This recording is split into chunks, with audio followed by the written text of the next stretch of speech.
Olá, sejam muito bem-vindos a mais um podcast Segredos de Justiça, onde o mundo jurídico vira resenha.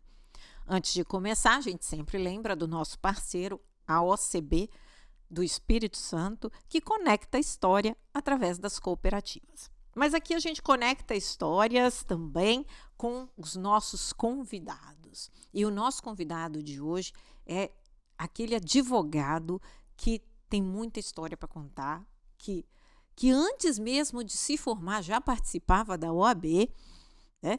E tem muito perrengue. É com muito prazer que eu recebo hoje aqui o Dr. Alexandre Pupim. Seja muito bem-vindo. Obrigado, Carla. É uma satisfação muito grande, né, estar aqui. O convite foi aceito de forma imediata. Né? É uma vontade muito grande de poder estar aqui comparecendo e poder contar um pouquinho de história, né? É isso vivida mesmo. Aí durante esses anos aí de advocacia. Já sei que são segredos, né? Então, aqui é para revelar. Segredos estaremos aí revelando. E agradecer desde já a lembrança, né, que é recebida com carinho aqui. Com certeza. Nas viagens, vamos estar sempre lembrando do programa. Vamos lá do início. Como é que você escolheu o direito na sua vida? Carla, assim, eu acho que é uma história muito parecida com de todo jovem, né? De momento de escolha do que irá fazer ou ser quando crescer, né? Era o que nós ouvíamos. E no primeiro momento eu achava que pensava o direito a partir da família que eu, né, digamos assim, participava. Minha família toda ela, grande parte dela de engenharia, tinha empresa de construção civil, embora meu pai seja médico, né? Pediatra, né? E aí eu pensei no direito, a partir dali, até como uma forma de administrar, né, aquilo que eu estava assistindo. Mas também sempre gostei, ou tinha, digamos assim, a vontade de ser professor.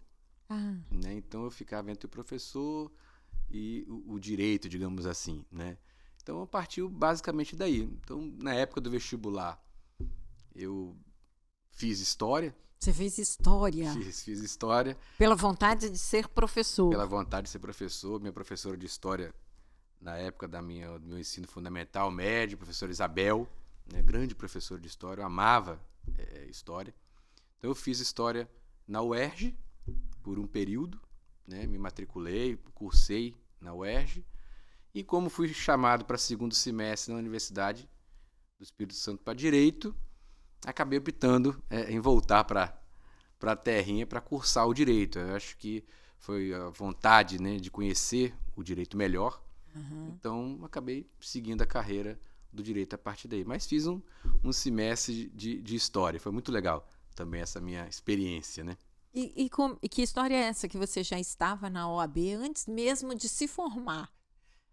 Veja, na verdade eu me inscrevi, né, obviamente como estagiário, né, desde o início da OAB, via OAB, né, digamos assim, como papel importante dentro do direito. E por ser, digamos assim, jogar um pouquinho de bola, né, bem, como diria o outro, né, tive vários amigos dentro da OAB, então participava do esporte da OAB como estagiário. Então aquilo também me acessava, né, a participar dos jogos, né, dos, digamos assim, das confraternizações da OAB, e auxiliava, né, até porque o escritório que eu estou até hoje, né, entrei como estagiário e estou como advogado, sempre digamos assim, contribui muito para a OAB, né? O Ivon foi presidente de Vila Velha várias vezes, o Marcos foi presidente de Vila Velha também, conselho. Então a história do escritório sempre teve uma, digamos assim, um paralelo com a OAB. Então nós sempre participamos aí, mesmo ainda como estagiários, né? E da época de estagiário, tem alguma coisa assim que te marcou muito, que você falou, vou levar isso? Foi um ensinamento muito marcante para você? Olha, Carla, eu digo assim que a nossa vida, né, como depois você entra no direito, tudo se torna marcante, né? Porque tudo faz parte, né, digamos assim, do direito.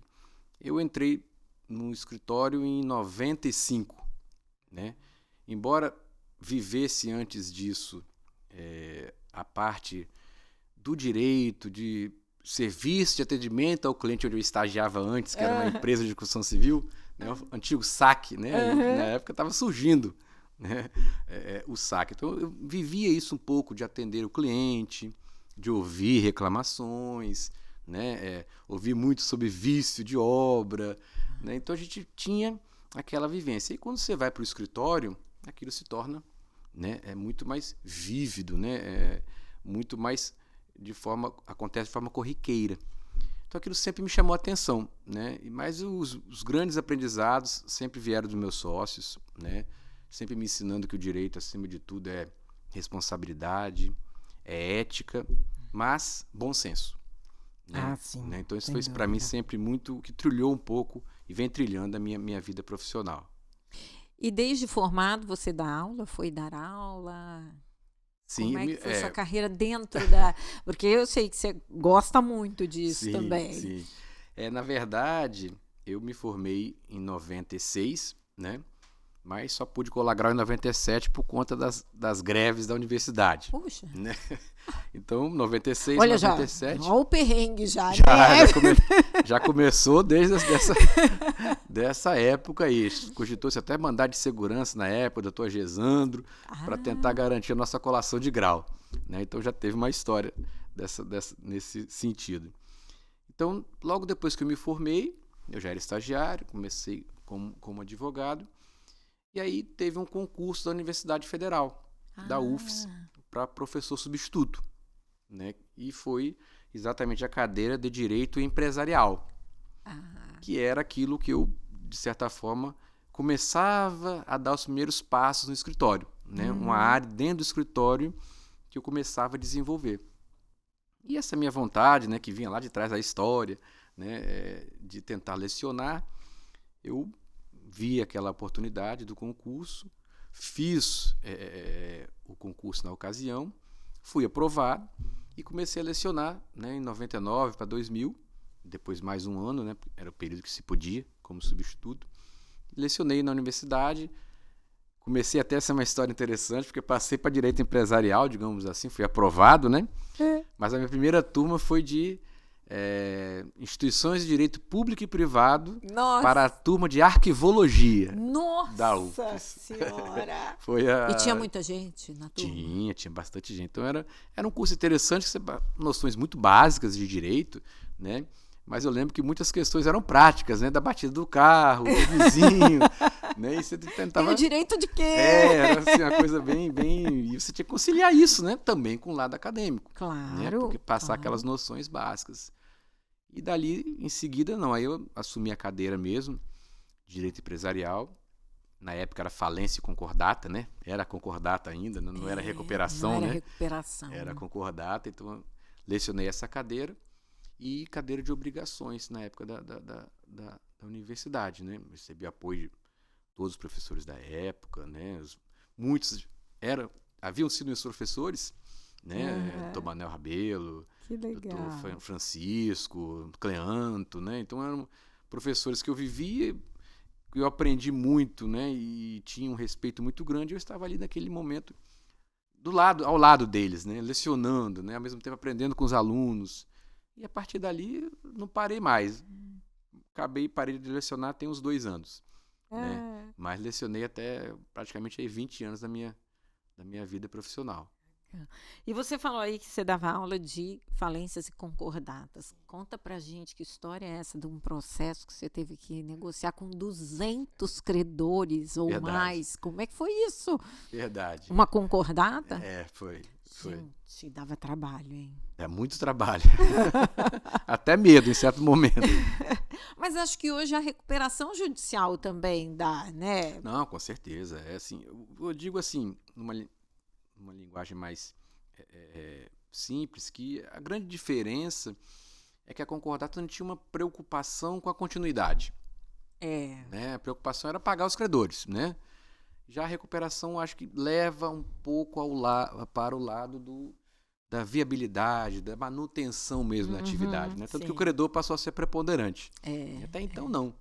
E exatamente por isso, na época, nós tínhamos que tentar resolver essa concordata, porque assumimos a concordata não desde o início. Ah, né? já foi no meio do caminho. Na verdade, se a gente for recordar, a concordata ela tinha um prazo, geralmente era o prazo de 2 anos para pagar, né? Ela Isso. tinha uma gradação, moratório, remissão. Então era 100% em 2 anos, 90% em 18 e assim por diante. Isso aí. Nesse caso eram 2 anos. Já havia transcorrido os 2 anos. Oh, meu Deus. Então ela já tinha passado para outra fase. Já estava quase que na falência. Poderia estar falida, digamos assim, né? E aí, naquele momento, nós vimos a possibilidade de uma certa inovação, de tentar compor com todo mundo. Né? Esquecer o judiciário, digamos assim, e buscar uma composição com esses 200 credores. Né? Sentar com todo mundo, apresentar uma proposta e, se aquilo fosse viável, levar ao juízo. Na época não era uma coisa prevista em lei, nem era uma coisa praticada, pelo menos aqui no estado, né? E aí nós tentamos percorrer aí muitos estados do sul do país, porque era uma empresa que movimentava muitas mercadorias moveleiras, né? E em várias ocasiões, aí até ameaças nós chegamos a receber, né? Eu lembro bem desse dia, né? A gente não esquece. Isso aí foi 98 para 99, eu devia ter, né, 1 ano e meio de formado. Era então, novo. Tava ainda e já sendo ameaçado, né? assim. Rapaz. Uma coisa que realmente marcou, né? Eu lembro que uma dessas cidades nós chegamos, estava acompanhado de um colega nosso, Alcides, eu mais novo, né? Ele mais velho, mais experiente. E na cidade nós chegamos e marcamos a reunião para apresentar a proposta. Confesso, cara, que a nossa proposta também não era muito convidativa, atraente. Vamos colocar assim, nos dias de hoje, era propor pagar 50% do valor originário, 5, 6 anos atrás, em imóveis que eu avaliei o valor. Ah, entendi. Então era uma proposta mais ou menos nesse sentido. E aí nós apresentamos a proposta, o cliente lá, o credor, nos atendeu muito bem, até o momento que ele chegou e falou: gostei da sua proposta, mas mais do que a sua proposta foi ver que você tem muita coragem de chegar aqui e fazê-la sem ter medo de morrer. Oh, meu Deus. Agora eu tô rindo, né?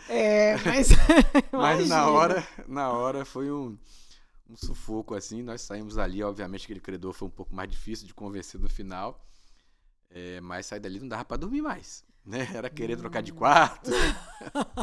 E na juventude, né? Na idade, recém-formado, então o medo era muito mais exacerbado. Né? Mas felizmente deu tudo certo, nós conseguimos convencer esses credores, né, de que era uma proposta viável, né, para tentar pagar, e contamos muito com o apoio do nosso saudoso desembargador, então era o juiz na época, o Dr. William Couto, né, que reconheceu esse procedimento, fez uma assembleia com esses credores, né, e conseguimos, né, a aprovação então desse acordo no âmbito de uma concordata, que hoje, de certa forma, é a recuperação. Né? Sim, a aprovação sim. do plano via uma assembleia de credores. Né? Então, assim, foi algo muito gratificante por ter dado certo. Inovador, mas que gerou um certo medo no início. Né? Mas foi uma grande experiência, né, na minha vida. Né? Ah, sem dúvida. Sem dúvida. Não, eu acho que processos de falência e concordata a gente nunca esquece. Com certeza. Né? Você chegar, assim, não sei se foi a única, você deve ter participado de outros processos, mas até mesmo o emocional, né? Porque a gente luta, a gente torce para que não quebre. Sim. Né? Para a continuidade do negócio. Então, eu acho que é uma experiência bem bacana. Não, é muito gratificante. Você com seus clientes é muito emotivo? Torce muito? É tipo... Cara, eu vou te dizer que eu vivo o que eles vivem. É mesmo? Eu sinto um pouquinho assim, às vezes a gente tem que até que diminuir, né? Porque a gente, às vezes, passa um pouco do limite, a gente tem que saber bem essa distinção. Mas eu acho que, assim, o direito é tão apaixonante, né? As demandas são tão apaixonantes, até porque, primeiro, nós escolhemos aquela demanda, né? Sim, sim. Nós passamos a acreditar naquela demanda. Então, aquilo que o cliente sente, eu acabo sentindo um pouco, obviamente, tem que levar para o lado profissional. Claro. Mas acho que é uma vida, né? Então, é um filhinho, São vários filhinhos que nós vamos tendo ao longo da nossa vida, né? Que legal. Falando em filho, você ficou sabendo do nascimento do seu filho numa audiência. Que história é essa? Essa é uma outra história marcante, né? No sentido gratificante da vida, né? Uhum. Foi verdade. Na verdade, minha esposa, eu tinha uma audiência, né? Se não me engano, era uma sexta-feira. Isso, meu filho é de julho, né? 12 de julho. 12 de julho de 2002, né? Meu filho. Meu primeiro filho. O outro é feio. Tem que falar, porque senão ela fica com ciúme, né? Então, minha esposa tinha ido ao médico, ginecologista. Estava próximo do nascimento, digamos assim, dentro das semanas, mas não estava nada programado. Então, eu disse a ela, amor, eu tenho uma audiência, tranquilo, qualquer coisa depois eu vou lá, né? A gente combina. E até então, um dia normal, né? Ela me ligou pro pintor indo. Ok. Eu me ligo a audiência, não lembro muito bem se era 1 ou 2 horas, algo desse tipo, se preparando. Minha esposa liga, falou, tô indo. Falei, não era mais cedo, não, tô indo pro hospital, porque ela falou que vai ser agora o parto. Não. Eu falei, como? Falei, é isso mesmo, já estou indo. Tá bom. Aí eu falei, caramba, audiência, em cima da hora não tinha mais ninguém, minha audiência chegou, chamamos, né? Começou a audiência, eu, naquela apreensão de realizar a audiência, meu filho para nascer, não sabia o que estava acontecendo. E aí os desígnios de Deus também, acabou que uma testemunha não havia comparecido, eu não daria chance para inverter o procedimento, até por conta daquela situação. Eu contei a história na audiência, todo mundo se sensibilizou também, e já como não teria, acabamos ali mesmo a audiência sendo, digamos assim, entre essas não realizada, né? Liberada e partir para acompanhar o parto. Consegui chegar a tempo, graças a Deus, acompanhei o parto, né? Legal. Foi uma emoção única, né? Na nossa vida, né? Na minha vida. Mas foi um susto, né? Pensei que não poderia estar assistindo ao nascimento dele naquele dia, mas graças a Deus pude participar e acompanhar junto com Raquel o nascimento daquele que menino. Legal. Que bacana, que bacana. E teve alguma história, assim, até de audiências ou casos que realmente te marcaram aí nessa caminhada? Além dessas concordatas. Sim. Lá, acho que a gente vive de tudo um pouco, né? Dentro não só direito empresarial, né? A gente tem audiências que a gente participa, digamos assim. Os que me marcam, o que eu já marquei foi uma audiência... fazia na época, né? Hoje não tenho tanto realizado mais, mas foi uma audiência de família. Né? Família. De família. Aquilo me marcou muito, porque no meio da audiência nós tivemos os dois, né? O casal, entrando em vias de fato. A gente teve que apartar, entrar no meio, levar umas pancadas para ter aquela... Sério? Para ter aquela separação. E depois que sai do fórum, né? Depois que nós saímos do fórum, um ainda pega o carro, vai e bate no carro do outro. E aquilo...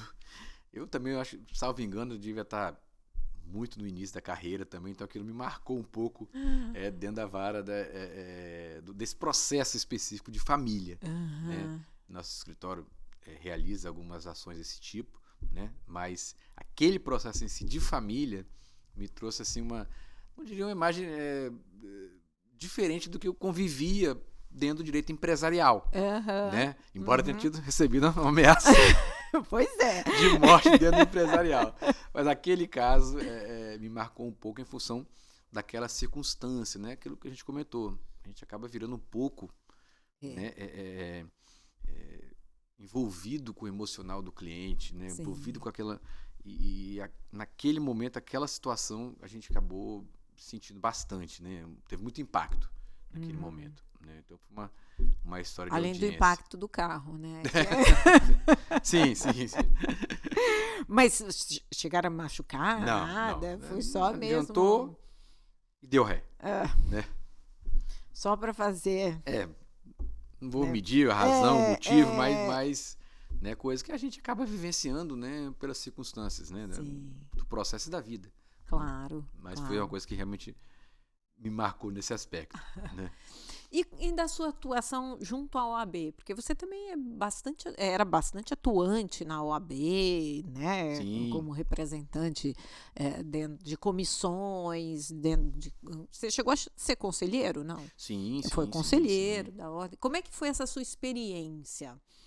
Então, cara, como eu, assim, no início, né, todo esse envolvimento nosso do escritório foi uma coisa muito que natural, né, de estar sempre tentando contribuir. Então, eu fui conselheiro de Vila Velha, anos 2000, né, algo desse tipo. Depois do conselho de Vila Velha, eu fui ao conselho estadual, né, com o Dr. Genelhu. Fiz parte do conselho do Dr. Genelhu e assumi, na ocasião, a comissão de ensino jurídico. Olha que legal. Comissão de ensino jurídico, junto com o Dr. Orlando, lá de Guarapari. Foi muito interessante, porque nessa época era a época de aprovação dos cursos de direito, e aí nós visitamos praticamente quase todas as faculdades e universidades aqui do estado. Nossa, Né? e eram Fazíamos quantas? Olha, assim, de cabeça, não, assim, mas Não vai lembrar mesmo. eram muitas, assim, Linhares, na época fomos a São Mateus, Cachoeiro, Colatina. né? Vitória, Cariacica. Então nós percorremos esses, acho até que, salvo engano, na época o presidente Risque era até coordenador da Faculdade Pio XII, salvo engano. Ah, pode Né? ser. Salvo engano. Então nós participamos desse processo, foi muito legal, porque nós conhecemos, né, e vimos como estava sendo desenvolvido o direito. Depois eu também fui conselheiro do Dr. Homero, né, na gestão do Dr. Homero, na primeira gestão do Dr. Homero. Posteriormente, nas gestões seguintes, eu participei do Conselho de Ética, né, o Tribunal de Ética da OAB, e a Diretoria de Esportes. Né? Antigamente era denominada de Diretoria do Esporte. Né? E ali eu, digamos assim, me identifiquei bastante dentro da OAB, conseguimos desenvolver vários projetos do esporte. Né? Hoje o esporte dentro da OAB e da CAIS, né? A CAIS também sempre apoiou o esporte dentro da OAB. Cresceu bastante. Cresceu muito. Né? Começou num grupinho que jogava bola nos idos de 2000, para hoje ter isso. Né? Nosso primeiro campeonato brasileiro de futebol foi em 2002. Nossa! Né? 2002. Nós nos juntamos aqui no Vila Velha, com alguns grupos de outros municípios também. Compramos nossa passagem, alugamos hotel e fomos jogar. E a partir dali, a OAB nunca mais parou de participar, como cresceu. Né? Hoje é futebol masculino, futebol feminino, vôlei, natação, basquete. Né? Para o advogado foi muito importante. E o primeiro título brasileiro foi na minha gestão como diretor de esporte. Né? Eu só fui vice. Mas mas estava lá participando. Estava lá, mas você sempre gostou muito de esporte. Sempre gostei muito. Eu sempre procurei participar. E participo até hoje, né, obviamente. Então é um advogado atleta. Não, não digo atleta, né, mas gosto de participar. Né? A gente ainda tenta contribuir um pouquinho. E depois da diretoria de esporte eu assumi, agora já na gestão do nosso presidente Risque. Fui presidente da Comissão de Direito Esportivo, né, que hoje é o Dr. Gabriel. Doutor Gabriel, né, que já veio aqui. Dr. Gabriel, que é sumidade na área, né, conhece muito direito esportivo. Depois eu fui vice-presidente da Direito Societário, né, cuja presidência é o Dr. Eliomar Buffon, né, que representa bem esse nosso ramo do direito empresarial. E atualmente eu estou representando a OAB na junta comercial. Olha, que legal. Né? Hoje eu sou vogal na junta, representando a nossa classe. Que bacana. Então, a OAB tá na vida aí de advogado, né? Hoje eu tenho mais vida de advogado, digamos assim, mais da metade da minha vida é dentro do direito, né? Então, a OAB sempre teve aí fazendo parte dessa nossa caminhada. Como tem que ser, né? Exatamente. A gente tem que contribuir pelo menos para a nossa classe, né? Acho que isso é muito, muito importante. Né? Que bacana. E você falou que você está na junta, como vogal na junta. Tem algum caso assim que te chama a atenção ou te chamou a atenção lá dentro? Porque tem vários pedidos inusitados na junta, não é? Assim, Carla, nosso papel na junta, ele é um pouco, digamos assim, restrito a julgamentos em fases recursais. Né? Os vogais, né, atuam em sede de plenário. e, de forma singular, para julgamento de processos relativos a registro, né, a acompanhamentos, digamos assim, corriqueiros. A junta se atualizou bastante, né? Sim, sim. A lei de liberdade econômica trouxe uma revolução muito grande no sistema registral brasileiro, né? E a Junta do Espírito Santo hoje é uma das mais, digamos assim, rápidas e uma das mais respeitadas dentro do país. Mesmo? Sim, hoje a nossa junta comercial já ficou por meses como sendo a que registra mais rápido um registro de empresa. Que Então, ela tem bacana. todo um arcabouço, assim, as pessoas que atuam, né, eu fiquei muito impressionado. Eu tinha até uma visão, confesso, e falo isso sempre no plenário, que tinha uma visão da junta. E a partir do momento que eu entrei na junta e percebi o que era a junta, efetivamente, não só aquela junta dos livros, né, ou aquela junta do trabalho que nós temos, eu percebi não só a importância, como o dinamismo que ela tem. Né? Então, ela realmente hoje contribui muito para o desenvolvimento do nosso Estado. Né? Então, dentro desses procedimentos, assim, o que eu vi foi mais questões que ainda existem, né? Falsidade de assinaturas, né? Isso ainda existe, né? Para tentar registro. Tornou-se um pouco menos agora a partir, né, das autenticações, das assinaturas digitais, né? Tudo advindo da liberdade econômica. E, obviamente, discussões societárias, Sim. que aí fogem um pouco da junta, porque a junta não tem esse poder, né? O poder da junta, a atuação da junta é meramente administrativa. Sim, né? sim. E isso acaba sendo levado para um âmbito administrativo quando tem que ser resolvido. Então, quando você às vezes dá um parecer que tem que ser remediado no judiciário, o empresário às vezes não concorda, né? Porque o ato vai continuar registrado, né? Até que haja uma decisão judicial acerca daquele mérito societário que está em discussão. Então a gente sempre ouve, às vezes, quase uns puxões de orelha, mas como pode ter esse registro? O judiciário vai resolver, você pode ficar tranquilo, porque realmente o poder da junta não é judicial, né? É meramente administrativo. Então, claro. entrou na série de discussão de deliberação correta, deliberação certa ou errada, justa ou injusta. Aí não é papel. Né? Aí nós teremos que aguardar o judiciário. Então, a junta tem muito esse papel, e eu acho que hoje posso dizer que somos muito bem representados por todos os vogais que estão ali, todas as classes da economia, da contabilidade, da administração, todas elas, né, estão muito bem representadas. Olha que bacana. E assim, é uma coisa que a gente aprende atuando, participando, né? Não tem... Com certeza. Não tem esse glamour todo que todo mundo fala, né? A gente tem...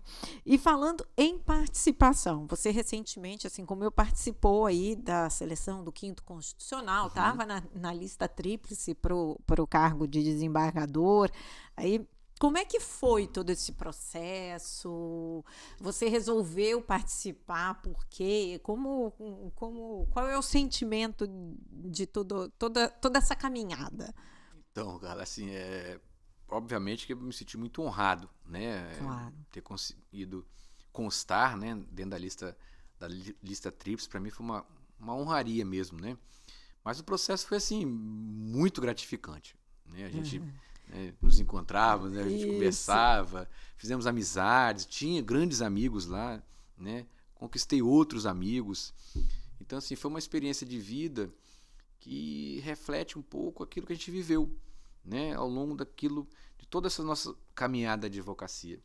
Então, quando saiu realmente a abertura da vaga do desembargador Álvaro e foi aberta a inscrição, eu conversei com meus sócios, obviamente, claro. né, conversei com eles e falei, olha, eu acho que eu posso contribuir. Eu gostaria de tentar colocar meu nome à disposição da classe. Eu acho que o 5º é isso, né, estarmos dispostos a contribuir para melhorar o acesso à justiça, né, para levar, né, um pensamento, nessa oxigenação que se fala para os tribunais. E a partir dali nós começamos essa caminhada, né, gradativa, né, passo a passo, né, então dentro do conselho, posteriormente dentro da própria classe, né, conhecemos vários, né, foi muito importante assim para mim conhecer a realidade de vários municípios, Sim, né? sem dúvida. Como é a advocacia, como está a advocacia, né, do interior, não é a advocacia só que a gente vive da Grande Vitória, né? Então, assim, foi conhecer outras pessoas, né, ter esse apoio, todas essas histórias novas. E depois, né, no tribunal, ter aquele reconhecimento, assim, foi algo para mim, como digo, foi uma homenagem mesmo que eu recebi, né, e tenho como essa homenagem.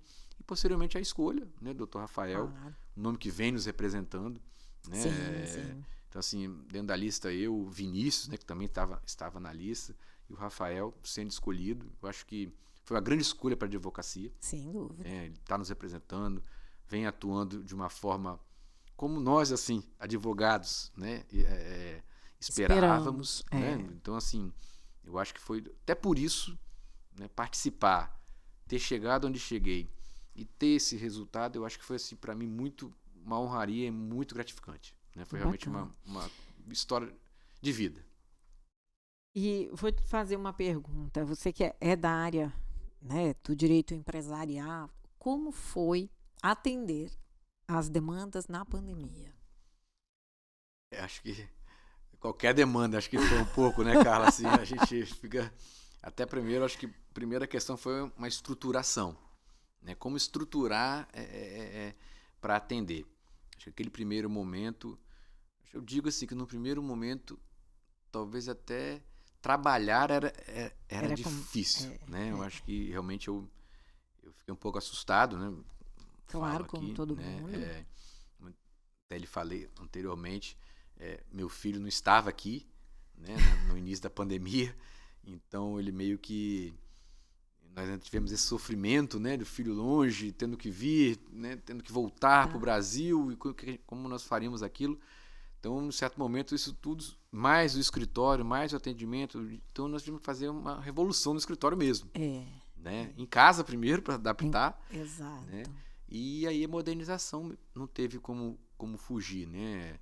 Novos sistemas, o home office, né? O processo de virtualização e as reuniões virtuais foi, né, um efetivo meio de solução. Né? Era o único meio. Exato, né? Isso tinha que se estruturar.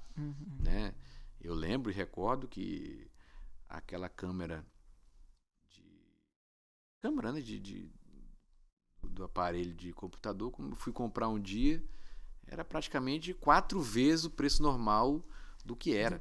Né? Então, tudo isso influi no atendimento, mas influi nesse trabalho. Mas nós buscamos dessa forma no escritório, sempre que possível. As reuniões elas eram virtuais, trabalhamos para isso, reformamos e buscamos nos atualizar para esse atendimento. E eu acho que isso, de certa forma, permaneceu. Sim. Né? Hoje, dentro do direito empresarial, dentro de demandas que nós temos, a maioria hoje, dificilmente eu tenho aquelas viagens que nós fazíamos como fazíamos antigamente. Exato. Já não são tão necessárias. Não são mais tão necessárias, né? Então, eu acho que isso aí foi bom, né? Foi ruim pelo evento, mas foi bom para melhorar o dinamismo também do atendimento da prestação jurisdicional. Legal. Agora a gente entra num momento da entrevista que é um ping-pong, um bate-pronto. Assim. Eu falo e você diz o que vem à sua cabeça. Nunca diga para um advogado. Nunca diga para um advogado. Desista. O que mais te irrita num processo? Procrastinação. Alvará é? Reconhecimento. Justiça é? Equilíbrio. Processo físico ou eletrônico? Eletrônico. Audiência virtual ou presencial? Eu ainda sou da audiência presencial. Nunca comece uma sustentação oral com? Olha, com arrogância. Se não fosse advogado, seria? Advocacia deu tudo, né? Mas se fosse mudar assim, até vou te dizer que eu... Técnico de escolinha de futebol. Sério? Sério.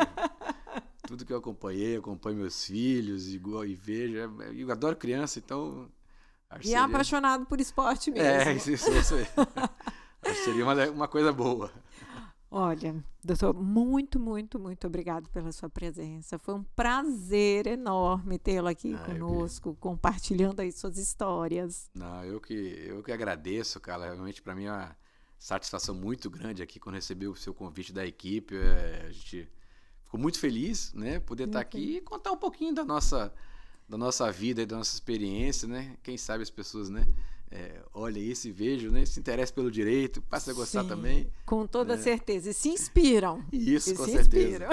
Eu que agradeço. Obrigado mesmo. E parabéns, né? Obrigada.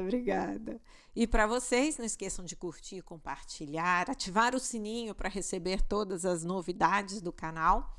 E se tiver uma boa história, comenta aqui. Até a próxima.